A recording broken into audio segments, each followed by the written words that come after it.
We have sparked similar Gaza solidarity encampments across the nation and even across the globe. গাজায় Israeli বর্বরতার প্রতিবাদে গেল বছর Colombia বিশ্ববিদ্যালয়ে ফিলিস্তিনপন্থী বিক্ষোভে গুরুত্বপূর্ণ ভূমিকা রাখেন মাহমুদ খলিল। গ্রিন কার্ড থাকা সত্ত্বেও চলতি বছরের ৮ মার্চ তাকে গ্রেপ্তার করে লুইজিয়ানার একটি কারাগারে আটক করে রাখেন যুক্তরাষ্ট্রের ইমিগ্রেশন অ্যান্ড কাস্টমস এনফোর্সমেন্টের কর্মকর্তারা।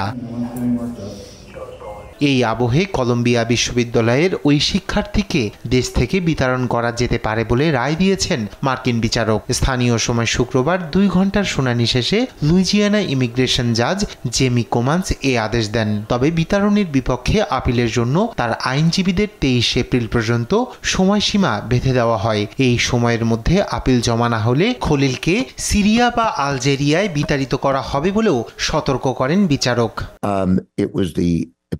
বিচারকের আদেশের পর তীব্র প্রতিক্রিয়া জানিয়েছেন তার আইনজীবীরা। এই আদেশকে ন্যায্য অধিকারের স্পষ্ট লঙ্ঘন হিসেবে দেখছেন মার্ক ভ্যান ডের হাউট। ভিন্নমত দমনের জন্য অভিবাসন আইনের অপব্যবহারের শিকার হয়েছেন বলেও দাবি করেন ওই আইনজীবী। এই রায় অত্যন্ত মর্মান্তিক। মার্কিন বিচারিক কার্যক্রমের ব্যর্থতার উদাহরণ হয়ে থাকবে এটি। শুনানি শুরুর আগেই রায় লিখে রেখেছিলেন বিচারক, মাহমুদকে বিতাড়নের আদেশ তার ন্যায্য অধিকারের স্পষ্ট লঙ্ঘন। ভিন্নমত দমনের জন্য অভিবাসন আইনের অপব্যবহারের শিকার হয়েছেন তিনি।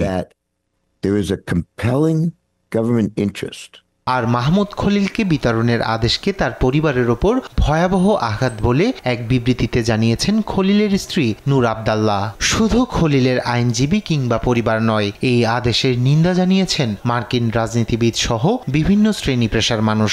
একে রাজনৈতিক মত প্রকাশের ওপর দমনপীড়ন হিসেবে বর্ণনা করে উদ্বেগ প্রকাশ করেছেন মার্কিন আইন প্রণেতা ও মানবাধিকার সংগঠনগুলো। এদিকে আদালতের এই আদেশকে স্বাগত জানিয়েছেন হোমল্যান্ড সিকিউরিটির সেক্রেটারি ক্রিস্টি নোম। যারা যুক্তরাষ্ট্রকে ঘৃণা করে, ইহুদিদের হয়রানি করে, তাদের বিতরণ করাই উচিত বলেও মন্তব্য করেন তিনি। রায়হান কবির শুভ্র, নিউজ ডেস্ক, দেশ টিভি।